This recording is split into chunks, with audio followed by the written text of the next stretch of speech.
안녕하십니까? 우리는 지난 시간에 성령의 침례에 대하여 연구해 보았습니다. 지난 시간을 포함해서 오늘 그리고 앞으로 4편의 설교를 통하여 총 6번의 설교를 가지고 저는 성령 문제를 좀 다뤄보려고 합니다. 그 내용은 데니스 스미스 목사님이라고 하는 분이 40일 기도운동과 또 성령의 침례에 대하여 아주 많이 설파하고 계시는 분인데요. 한 8년 전에 미주 여성 선교회에서 동부 여성들을 모아서 그분을 모시고 집회를 하게 되었습니다. 제가 통역을 하게 되었는데요. 요즘 그 설교를 들어보니까 너무 좋아서 또 요즘에 아주 필요한 설교이기 때문에 제가 그분의 서적과 그 설교의 내용을 발췌해서 6번의 시리즈 설교를 하게 되었습니다. 계속적으로 이 말씀을 통하여 우리 성령의 침례를 모두가 경험하게 되시기를 주의 이름으로 간절히 축원합니다. 지난 시간에 말씀드린 대로 예수님의 재림이 정말 임박합니다. 계시록 7장에 보면 천사들이 내려옵니다. 그들은 하나님의 인을 가지고 있습니다. 동시에 4 다른 천사는 멸망의 바람을 사방 4 모퉁이로부터 붙잡고 있습니다. 하나님의 백성들이 이마에 인 맞기까지는 붙잡고 있는다라고 그렇게 기록되어 있습니다. 지난 시간에 에베소 4장 30절에서 그 인은 바로 성령님으로 인하여 처진다는 것을 연구했습니다. 주님께서는 성령의 침례를 통해서 하나님의 백성들의 이마에 인치시기를 간절히 원하십니다. 여러분, 우리가 제7 안식일 예수 재림 교인들로서 좀 위험한 점들이 있습니다. 또한 성경의 가르침을 믿는 다른 그리스도인들도 그리스도인들로서 위험한 요소들이 있어요. 우리 재림 교인들로서의 위험은 바로 이런 것들입니다.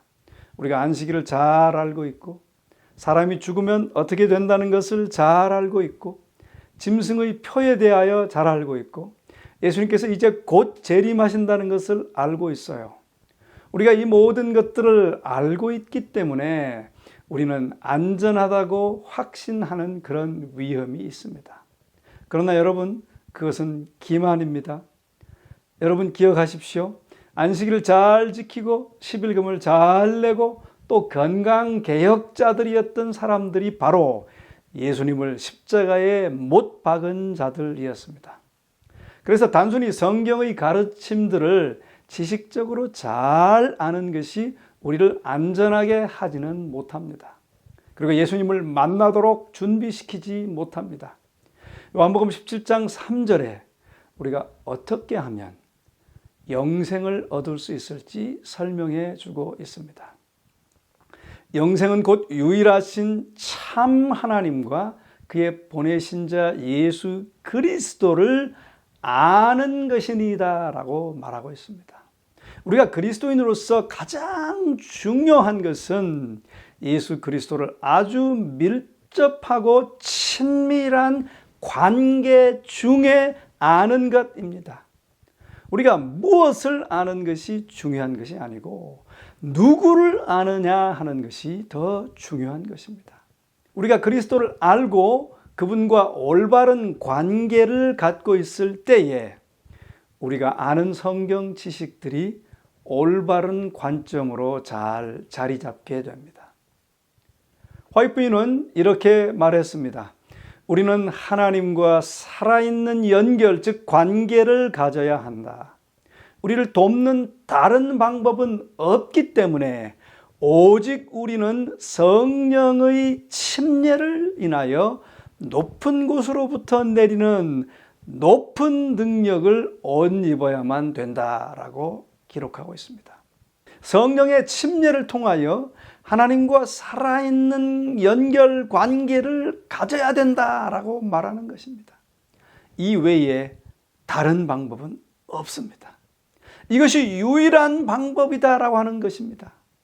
오직 성령의 침례를 받는 방법밖에 없다라고 증언하고 있는 것입니다. 또 다른 위험 중에 하나는 우리가 하나님을 위하여 봉사하고 있기 때문에 우리가 안전하고 그분을 만날 준비가 되어 있다라고 하는 생각입니다. 그러나 예수님께서는 마태복음 7장 21절에 예수님께서 다시 오실 때에 나에게 주여 주여 하는 자마다 다 천국에 들어갈 것이 아니오라고 예수님 말씀하셨어요. 그날에 많은 사람들이 나에게 말할 것이다. 주님, 당신의 이름으로 우리가 마귀를 쫓아냈습니다. 우리가 당신의 이름으로 예언을 말했습니다. 당신의 이름으로 우리가 많은 권능을 행했습니다. 그러나 예수님께서 그들에게 말씀하실 거예요. 나는 너희를 도무지 알지 못하노라. 그러므로 여러분, 성경의 가르침들을 아는 것만으로 또 봉사에 열심히 참여하는 것만으로는 그리스도의 재림을 위하여 우리가 준비될 수 없습니다. 그분의 재림을 위해 정말 준비되려면 그분을 알고 개인적인 밀접하고도 친밀한 관계를 가지고 계셔야 합니다. 하나님께서는 오늘 이 시간 우리가 성령의 침례를 통해서 그분을 더 깊게 알고 더 긴밀한 관계를 갖게 되시기를 간절히 원하십니다. 그분의 다시 오심을 정말 우리가 준비하기 위해서 말이죠. 여러분, 우리가 지난 시간에 요한일서 3장 2절의 말씀을 보았죠. 사랑하는 자들아, 우리가 지금은 하나님의 자녀라. 장래에 어떻게 될 것은 아직 나타나지 아니하였으나 그가 나타나심이 되면, 그는 예수님이죠. 주님이 나타나심이 되면 우리가 그와 같을 줄을 아는 것은 그에 계신 그대로 볼 것을 인함이니라고 기록하고 있습니다. 예수님의 재림을 위해 정말 준비된 자들은 그분과 같을 것입니다. 그들이 그분과 같게 되는 이유는 예수님께서 긴밀한 관계를 통해 그들 안에서 그들의 삶을 사시기 때문입니다. 자, 여러분, 만약에 예수님께서 우리 교회에 오셔서 3년 반 정도 우리와 함께 하신다면 어떨까요? 매일 그분이 가르치시는 것을 우리가 듣게 됩니다. 지역사회를 위해서 봉사할 때 주님이 함께 동행하십니다. 그리고 그분께서 이제 그분의 이름으로 우리를 보내셔서 지역사회를 위해서 봉사하게 합니다. 정말 예수님이 지금 오셔서 이렇게 한 3년 반 같이 지내면 우리가 정말 주님의 재림을 위해 준비되겠구나라고 우리가 생각할 수 있겠죠. 그러나 여러분, 그렇게 된다 해도 준비될 수 없습니다. 2000년 전에 그런 일이 실제로 있었어요. 예수님께서 오셨고 그의 제자들과 3년 반을 함께 생활하셨습니다. 그리고 돌아가시기 전 목요일 날 이 예수님께서 제자들과 함께 겟세마네 동산에 가셨습니다. 그리고 폭도들이 몰려와서 예수님을 체포해 가게 되었습니다. 그때 제자들이 다 도망치고 말았습니다. 그들은 무서워했어요. 그들이 자기들도 잡아갈까 봐 두려워했던 것이죠. 얼마 후 예수님께서 재판받고 있을 때 베드로는 그 재판소 밖에서 숨어서 추위에 불을 쬐고 있었습니다. 한 여자 하인이 와서 너 예수의 제자지라고 묻습니다. 베드로는 내가 저를 알지 못하노라 라고 대답했어요. 얼마 있다가 다시 그 여자가 와서 너 정말 그 사람의 제자 맞는데?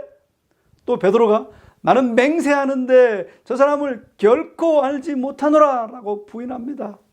세 번째 다시 와서 너의 말소리를 보니까 네가 정말 그의 제자임이 틀림없어 라고 말했을 때 이번에는 세 번째 저주하면서 맹세하며 그를 알지 못한다라고 부인했습니다. 그때 닭 울음소리를 그가 듣게 되었어요. 예수님께서 말씀하신 그대로 그 일이 벌어졌던 것입니다. 성경은 말하기를 그가 나가서 심히 통곡하니라 라고 기록하고 있습니다. 그는 완전히 깨어졌어요. 그가 그렇게 완전히 깨어져야 했던 것입니다. 하나님께서 강하게 그를 사용하시기 위해서 그는 깨어져야 했던 것입니다. 베드로는 상당히 자신만만하고 뭔가 할 수 있다고 자기 자신을 신뢰하는 사람이었습니다. 예수님께서 너희들이 모두 나를 부인하리라 라고 말씀하셨을 때 베드로가 말하기를 이 사람들은 다 부인할지라도 나는 부인하지 않을 것입니다 라고 말했어요. 하나님께서 그런 베드로가 깨어지게 하기 위하여 그러한 상황을 허락하셨습니다. 그의 자부심을 깨뜨리시기 위해서, 그의 야망을 깨뜨리시기 위해서였습니다. 여러분, 우리도 하나님을 위한 어떤 일에 쓰임받기 위해서 깨어져야 합니다. 어떨 때 하나님을 위해서 봉사하다가 실패하는 것도 우리가 깨어지는 경험을 하는 것입니다. 바로 그것이 예수를 부인한 베드로가 겪었던 것이었어요. 우리가 깨어지는 시간을 겪는 것은 결코 즐거운 일은 아닙니다. 저는 그것을 암흑의 시기라 부르고 싶어요. 여러분의 삶에 어떤 일이 발생할지 도무지 알 수 없는 그런 캄캄한 시간입니다. 우리의 기도를 하나님께서 듣지 않으시는 것 같습니다. 그러나 하나님께서 그렇게 그 상황을 허락하시는 이유는 우리의 자부심을 깨뜨리시기 위하여 일하고 계시는 것입니다. 우리는 요셉의 삶을 통해서도 그것을 볼 수 있어요. 아버지 야곱이 요셉에게 좋은 채색 옷을 입혔습니다. 채색 옷을 입고 요셉은 아주 자부심을 가지고 교만했어요. 그러나 형들은 싫어했죠. 요셉이 꿈을 꾸었는데 그 가족들이 모두 그에게 절하는 꿈이었어요. 형들은 그 이야기를 듣고 아주 싫어했습니다. 그러나 요셉은 아주 큰 교만심을 갖게 되었죠. 하루는 요셉이 아버지를 떠나서 그 형들을 찾기 위하여 나갔습니다. 저 먼 곳에서 형들이 양을 치고 있습니다. 형들이 요셉이 오는 것을 보자 이때가 바로 이 교만한 요셉을 없앨 수 있는 기회라고 생각했습니다. 요셉을 죽여버리려고 했던 것이죠. 그러나 하나님께서 개입하셨고 그들은 요셉을 죽이지는 않고 노예로 팔아치워버립니다. 그때 당시 요셉은 16세 정도 되었어요. 그는 이제 애굽의 보디발이라는 부잣집에 팔려갔습니다. 보디발 집의 집사가 되었죠. 보디발이 갖고 있는 모든 소유물을 관리하는 청지기가 되었습니다. 요셉은 몰랐지만 하나님께서는 요셉이 전 세계를 지키고 관리하는 청지기가 되도록 훈련시키시며 준비시키고 계셨습니다. 그래서 우리도 하나님의 종들로서 하나님이 맡기신 작은 일에 충성하는 것 대단히 중요한 것입니다. 우리가 작은 일에 충성할 때 하나님께서 더 큰 일을 우리에게도 맡겨주시기 될 것이기 때문입니다. 자, 그런데 그 보디발의 아내가 요셉에 관하여 거짓말을 또 하지요. 그리고 요셉은 또 감옥에 갇히게 되는 것입니다. 이제 요셉이 감옥에 같이 있던 술관원과 떡관원의 꿈을 잘 해몽해 줌으로 말미암아 바로 왕의 그 다음 자리 국무총리 자리까지 올라가게 됩니다. 전체 제국의 가장 중요한 두 번째 사람이 되는 것입니다. 만약에 요셉에게 그 감옥의 생활이 없었다면 그는 결코 국무총리 자리에 올라갈 수 없었을 것입니다. 하나님께서는 우리가 어려운 시기를 겪도록 허락하십니다. 낙심하는 시간들을 겪도록 허락하세요. 예수님을 또 주님을 섬기노라고 하면서도 우리가 실패하고 넘어지는 경우가 많습니다. 베드로처럼 말이죠. 그러나 그 모든 과정들을 허락하셔서 우리 마음에 있는 교만과 자부심을 다 깨어지게 하십니다. 우리가 깨어지는 동안에는 가장 높은 자리를 원치 않죠. 우리가 깨어지는 상황에서는 중요한 사람으로 여겨지는 것 바라지 않겠죠. 우리가 완전히 깨어질 때는 예수님을 섬길 가치조차 없는 사람이라고 느껴지게 됩니다. 우리가 깨어질 때는 가장 낮고 하찮은 위치에서 주님을 섬길 수 있는 것만으로도 다행이라고 생각하게 되는 것입니다. 그것이 바로 하나님께서 우리를 주님의 재림을 위하여 준비시키시는 방법입니다. 만약에 여러분들이 지금 어려운 상황을 겪고 계시다면 하나님께서 여러분들과 함께 하시고 주님의 재림을 위하여 지금 준비시키고 계신다는 사실을 기억하게 되시기를 간절히 바랍니다. 사도행전 4장 18절에 보면 베드로와 요한이 예수님에 대하여 가르치는 모습을 봅니다. 관원들이 그 가르침을 좋아하지 않아요. 18절에 보면 그들을 불러 경계하여 가로되 도무지 예수의 이름으로 말하지도 말고 가르치지도 말라 하니 베드로와 요한이 대답하여 가로되 하나님 앞에서 너희 말 듣는 것이 하나님 말씀 듣는 것보다 옳은가 판단하라. 우리는 보고 들은 것을 말하지 아니할 수 없다 하니라고 기록하고 있습니다. 요한과 베드로는 이제 아무도 두렵게 할 수 없었습니다. 그들은 아무도 두렵지 않았어요. 베드로와 요한에게 무슨 일이 있었던 것입니까? 베드로가 예수님을 부인한 지 몇 주밖에 지나지 않았는데 어떻게 그렇게 달라졌죠? 그들이 담대하고 그렇게 용기 있게 된 것은 무슨 일이 있었던 것입니까? 바로 오순절 사건이 있었던 것입니다. 그들은 바로 오순절 날 성령의 침례를 경험했던 것입니다. 하나님께서 깨어지게 하셔서 이제 곧 그들이 성령의 침례를 그렇게 경험하게 하셨던 거예요. 그들은 이제 그 성령의 침례 이후로 아무것도 두려워하지 않게 된 것입니다. 그들은 두려움 없이 예수님을 증거하기 시작했습니다. 성령의 침례는 우리로 하여금 아무것도 두려워하지 않게 만들어줍니다. 우리에게 권능을 주셔서 그리스도인의 삶을 성공적으로 살게 합니다.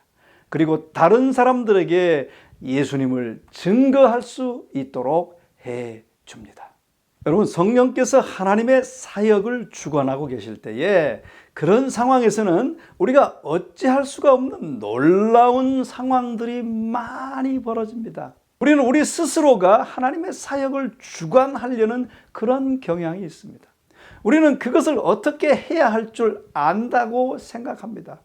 개인적 신앙 부흥의 단계 53쪽에는 이렇게 A.W. 토저 목사님의 말씀을 기록하고 있습니다.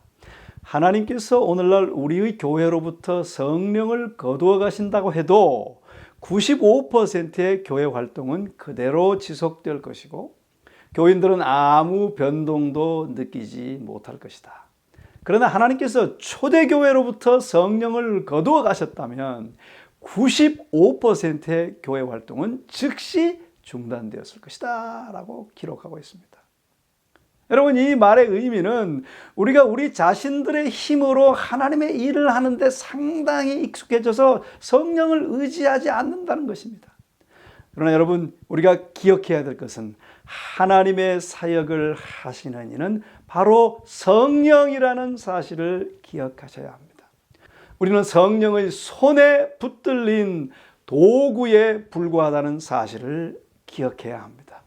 성령이 하나님의 사업을 마치기 위해서 정말 역사하시고 일하시면 우리가 볼 때는 우리가 어찌할 수 없는 그런 놀라운 상황들이 벌어지게 되는 것입니다. 왜냐하면 성령께서 그 일을 주관하시기 때문입니다.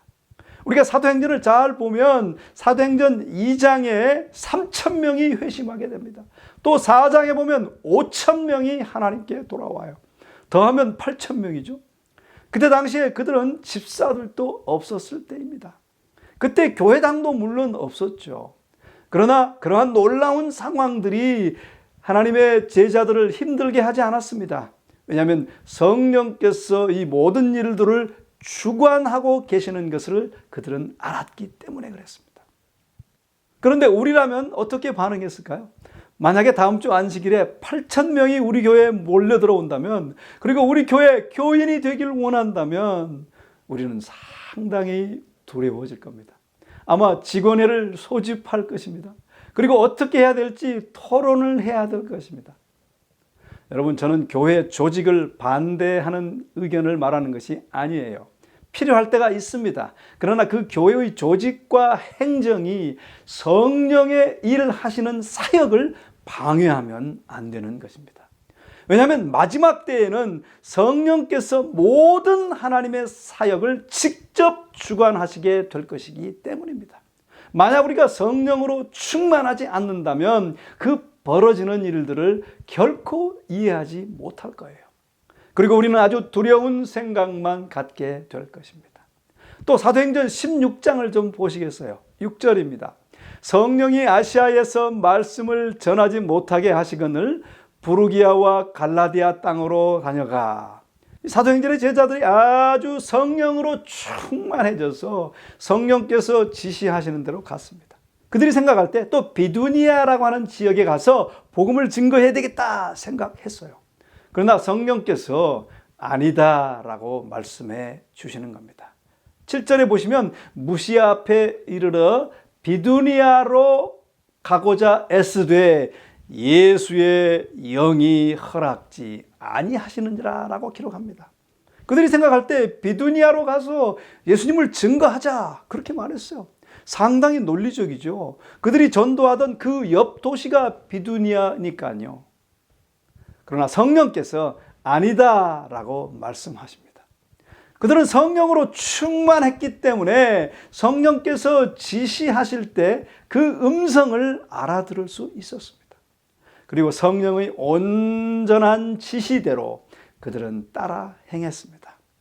여러분, 예수님이 오시기 바로 전에 우리 교회들은 바로 그런 상태가 될 것입니다. 하나님의 백성들은 전적으로 성령의 인도대로만 모든 일을 행할 것입니다. 8절에 보면 그 일행들이 무시아를 지나 드로아로 내려갔습니다. 그들이 아마 주님, 우리에게 이쪽으로 가라고 하셨는데 무엇을 하라고 하시는 거지요? 라고 여쭈었을 것입니다.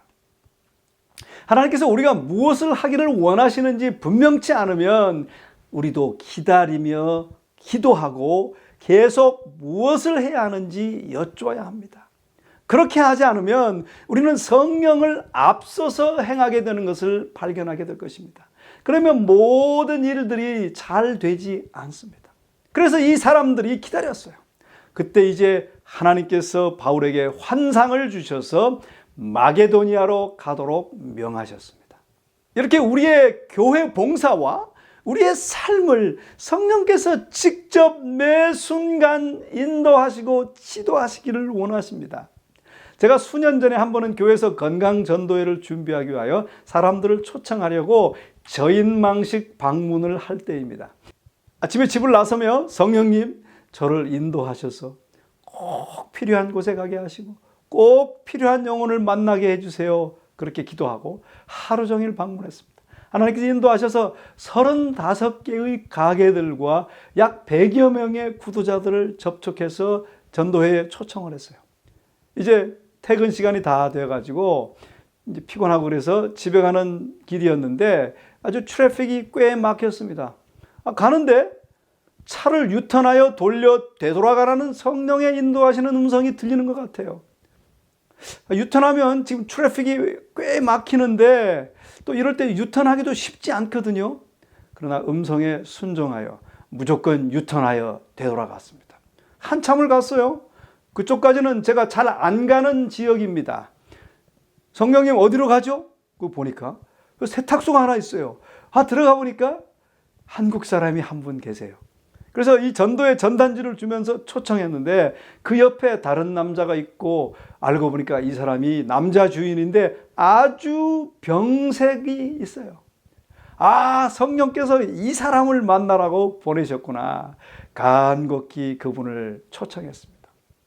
마음이 움직이는 것 같았습니다.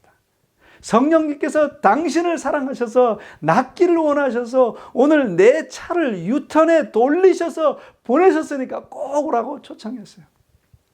이제 또 건강전도회가 시작하는 날인데 저녁에 시작하니까 좀 시간이 있어서 H마트 앞에서 전단지를 돌리고 있는데 갑자기 미장원에 가라는 성령의 음성이 들립니다.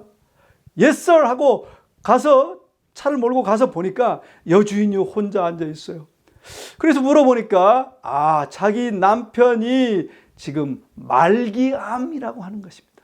그래서 제가 또 그 건강 전도의 전단지를 주면서 꼭 참여하시라고, 오늘 내가 이렇게 온 것은 하나님께서 보내셨다고, 제가 H마트 앞에서 전단지 나눠주고 있는데 성령님이 자꾸 가보라고 인도하셔서 왔는데 과연 성령께서 당신의 남편을 구하고 싶은가 보다고 꼭 오늘 저녁에 오시라고 그렇게 초청하였습니다.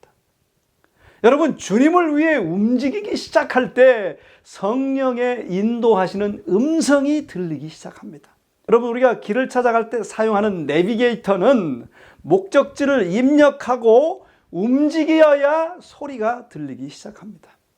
마찬가지로 우리도 영적 내비게이터에 주님의 뜻을 입력하고 그 일을 위해 움직이기 시작할 때 성령님의 음성이 잘 들리기 시작합니다. 직진, 좌회전, 우회전, 유턴, 가라, 멈추라, 성령님의 음성이 잘 들려요. 여러분, 왜 우리가 성령님의 음성이 잘 들리지 않는지 아시겠죠? 하나님의 목적을 위해서 그 설정을 하고 하나님의 목적을 위하여 생애해 나가면 이렇게 성령님의 음성을 우리가 매 발걸음마다 함께 하시는 그런 음성을 들을 수 있게 되는 것입니다. 성령님의 음성을 듣고 지시하는 대로 가는 길만이 이 험한 세상에서 이 위험한 시기에 가장 안전하고 행복한 길인 것입니다. 여러분, 성령께서는 우리의 삶을 100% 매 순간 인도하시기를 간절히 원하십니다. 그러나 그렇게 되기 위해서는 우리가 성령으로 100% 충만해져야 하는 것입니다. 또 우리가 사도행전을 잘 읽어보면 로마 관원들이 야고보를 사형시킨 것이 나옵니다. 그리고 베드로를 잡아서 옥에 가두고 그 다음날 사형을 집행하려고 했어요. 만약에 여러분이 내일 사형될 것을 안다고 하면 그날 밤에 여러분 어떠시겠어요? 여러분, 베드로가 아마 그날 밤 잠을 이룰 수 없었으리라 생각되시죠? 우리는 그보다 훨씬 작은 일에도 밤에 잠을 이루지 못하는 경우가 많지 않습니까? 자, 베드로가 감옥에 있습니다. 성도들은 이제 그를 위하여 기도합니다. 그 기도의 응답으로 천사들이 이제 베드로의 감옥으로 찾아왔습니다. 16명의 간수들이 베드로를 지키고 있습니다. 그 감옥의 문은 아주 단단히 완전히 잠겨 있어요. 그리고 베드로는 또 쇠사슬에 꽉 묶여 있습니다. 하나님의 천사가 들어와서 베드로야, 일어나. 그런데 놀랍게도 베드로는 너무 깊게 잠들어서 일어나지 않는 것입니다. 너무 깊게 잠들었기 때문에 베드로 일어나! 그렇게 천사가 흔들어 깨워야 했습니다. 여러분, 바로 그런 놀라운 평안을 베드로는 그 마음에 가지고 있었습니다. 그는 아무것도 두려워하지 않았어요. 그는 완전히 하나님을 신뢰했습니다. 이제 천사가 베드로를 깨웠고요. 베드로는 이게 꿈인가 생시인가 생각합니다. 곧 이제 그가 천사인 걸 알았고 천사가 내가 너를 감옥으로부터 나가게 할 것이다 라고 말합니다. 그리고 이제 천사를 따라 걸어가는데 감옥 문이 그냥 텅텅 다 열리는 것입니다. 모든 간수들이 잠을 자고 있어요. 감옥에서 그렇게 안전히 걸어 나왔습니다. 여러분, 우리 하나님께는 불가능한 것은 아무것도 없습니다. 성경은 모든 일이 합력하여 선을 이루게 하신다라고 말씀하십니다. 여러분, 하나님께서는 여러분들이 상상할 수 없는 마지막 환난의 시기를 통과할 수 있도록 하시기 위하여 하나님께서는 지금 특별한 방법으로 여러분들을 준비시키고 계십니다. 그런데 왜 지금 어떤 어려움을 겪을 때에 왜 그렇게 속상해 하십니까? 하나님을 신뢰하시고 어려움 중에라도 베드로처럼 그런 평안을 성령의 침례를 통하여 우리가 우리 마음에 소유하게 되시기를 간절히 부탁드립니다. 여러분, 우리 성령께서는 두 가지의 사역을 하십니다. 성령의 한 사역은 세상 모두를 향한 사역입니다. 그것은 세상 사람들에게 죄를 깨닫게 하고 회심하게 하는 성령의 사역입니다. 그 성령의 사역이 없었다면 여러분들이나 제가 예수를 믿지 않게 되었을 거예요. 자, 그것이 성령의 한 사역이고요. 또 다른 성령의 사역이 있습니다. 그것은 바로 성령의 침례라고 하는 사역입니다. 우리가 예수님을 영접한 후에 영접한 사람들의 심령에 예수님께서 성령을 통하여 충만히 임하시기를 원하십니다. 제가 지난 시간에 말씀드린 것처럼 성령의 침례를 통하여 예수님께서는 우리의 심령에 가장 충만히 거하시기를 간절히 원하시는 것입니다. 우리는 예수님의 삶에서 이 두 가지 성령 사역을 엿볼 수 있습니다. 여러분들도 성령을 통하여 거듭나는 출생 경험을 가지고 계실 것입니다. 그 거듭난 경험은 바로 성령으로 인하여 영적으로 여러분들 다 다시 태어나신 것입니다. 여러분들이 그렇게 하신 것이 아니고 성령께서 그 일을 하신 것이죠. 자, 예수께서 성령으로 태어나신 후 또 성령께서 예수님을 인도하셔서 침례를 받게 하십니다. 누가복음 3장 보면 백성이 다 침례를 받을 때 예수도 침례를 받으시고 기도하실 때에 하늘이 열리며 성령이 형체로 비둘기같이 그 위에 강림하시더니 하늘로서 소리가 나기를 너는 내 사랑하는 아들이라 내가 너를 기뻐하노라 하시니라 라고 기록합니다.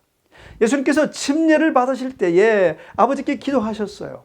그 기도의 응답으로 성령께서 내려오시고 그분은 성령의 침례를 경험하게 되었습니다. 그는 성령으로 충만케 되었던 것이죠. 그 다음 4장 1절에 보시면 예수께서 성령의 충만함을 입어라고 성경은 기록하고 있습니다. 성령께서 예수님을 이제 광야로 인도하셨습니다. 거기서 그분은 가장 혹독한 시험을 경험하게 되는 것입니다. 성령의 충만함을 입지 않으셨다면 그 시험에 준비되지 않으셨을 것입니다. 여러분, 우리도 성령의 충만함을 받지 않으면 마지막 때 큰 환난을 위하여 준비되지 못할 것입니다. 그것이 하나님께서 아직도 천사를 통하여 파멸의 바람을 지금 붙잡고 계신 이유입니다.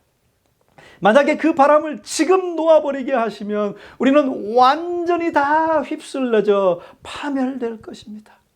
그러므로 다시 말씀드리면 마지막 때를 위하여, 마지막 위기를 위하여 우리가 성령의 충만함을 입는 것이 얼마나 절대적으로 중요한 것인지 우리 모두가 알게 되시기를 간절히 소원합니다.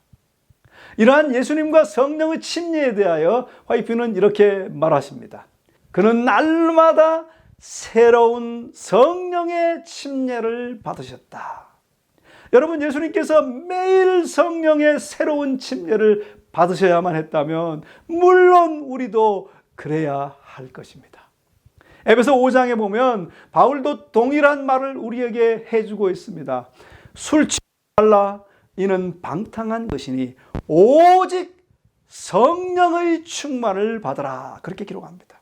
여기서 충만을 받으라는 단어의 원어는 지속적인 행위를 의미하는 동사입니다. 어떤 한순간만이 아니고요, 계속되는 진행형의 동사입니다. 그러므로 이 말씀이 의미하는 바는 우리가 지속적으로 성령의 충만함을 매일 받아야 한다는 것입니다. 한 번만 경험하고 끝나는 것이 아닙니다. 매일 아침 일어나셔서 하나님께 성령의 충만함을 달라고 기도하셔야 되는 것입니다.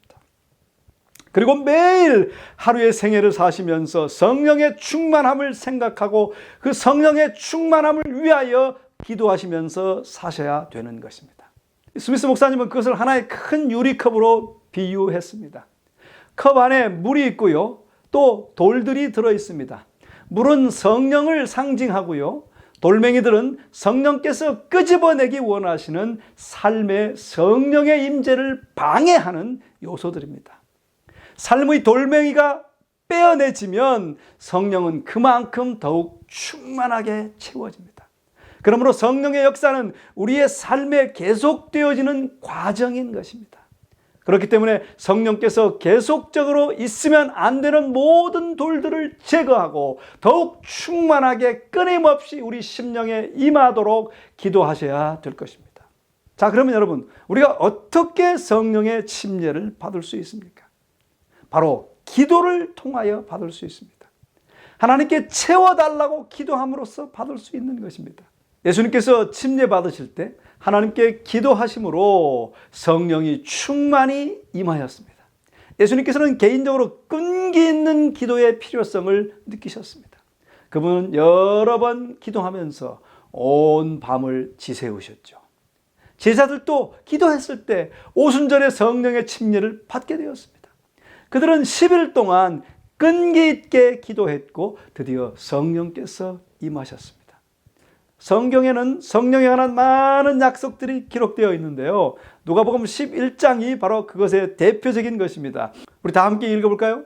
너희가 악할지라도 좋은 것을 자식에게 줄 알거든 하물며 너희 하늘 아버지께서 구하는 자에게 성령을 주시지 않겠느냐. 아멘.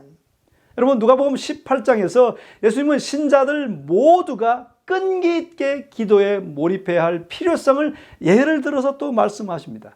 항상 기도하고 낭망치 말아야 할 것을 저에게 비유로 말씀하셨다라고 기록합니다. 이 비유의 목적은 기도할 때 끈기의 필요성을 가르치는 것입니다. 누가에 의하면 예수께서는 우리에게 당연히 또는 필연적으로 항상 기도할 것이며 응답을 받을 때까지 기도하기를 그치거나 무기력하게 기도하지 말 것을 가르치셨습니다. 헬라어 동사 기도하다라는 그 말은 계속적인 동작을 나타냅니다. 예수께서는 이 비유 속에서 우리가 그치거나 포기하지 말고 계속해서 기도해야 할 것을 가르치십니다. 급하게 드리는 기도는 일관되고 끈기 있게 드리는 기도가 얻는 것과 같은 결과를 결코 얻지 못하게 할 것입니다. 화이트비는 하나님의 백성들이 성령의 침례를 받지 못해 연약하다고 느낀 적이 있었어요.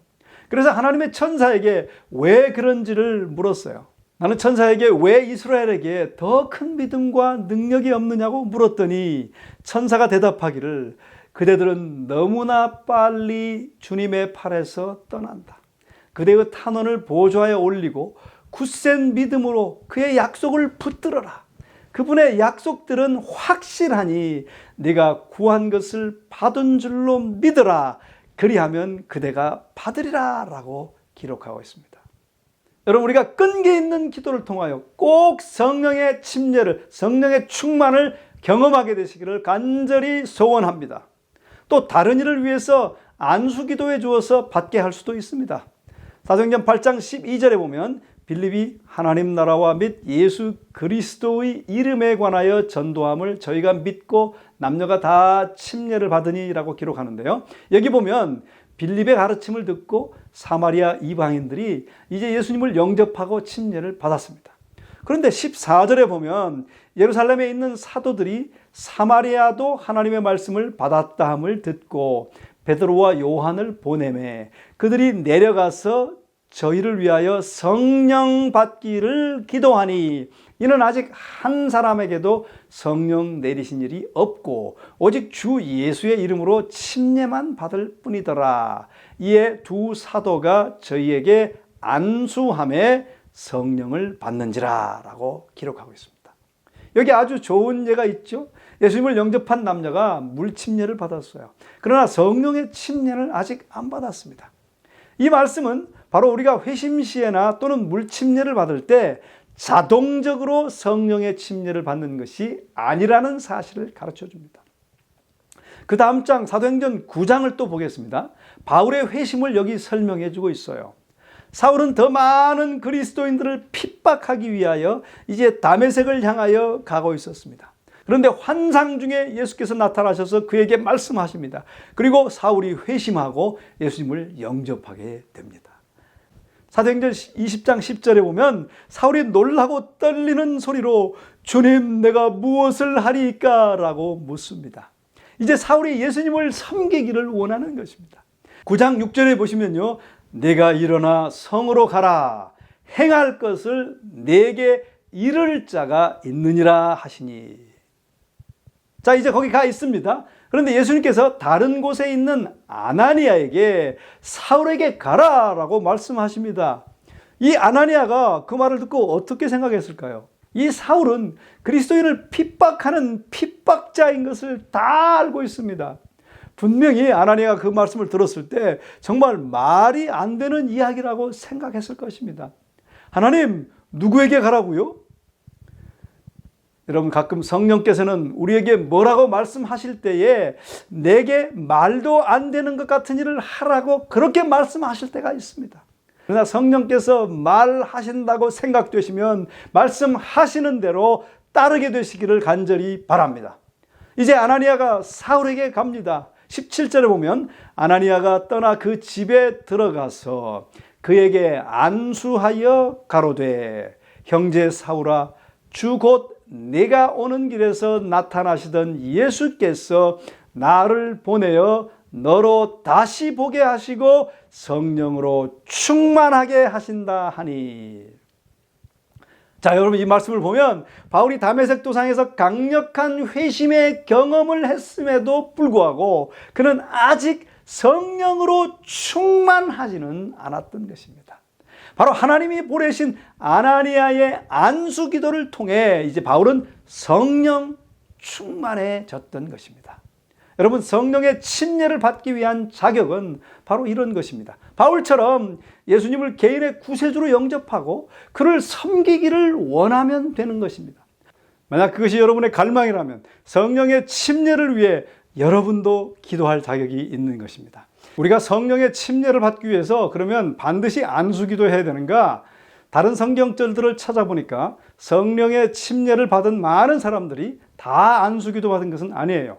그러므로 꼭 안수를 받아야 하는 것은 아니지만 안수를 받는 것은 좋은 예식이라고 생각합니다.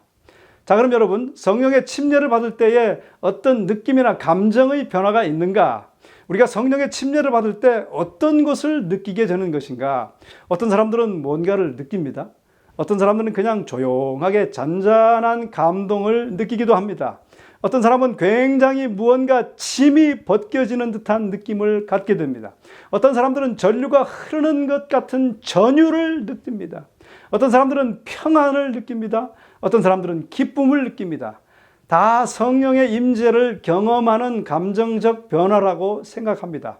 그런데 예수께서 요한복음 14장 26절에 보혜사를 말씀하십니다.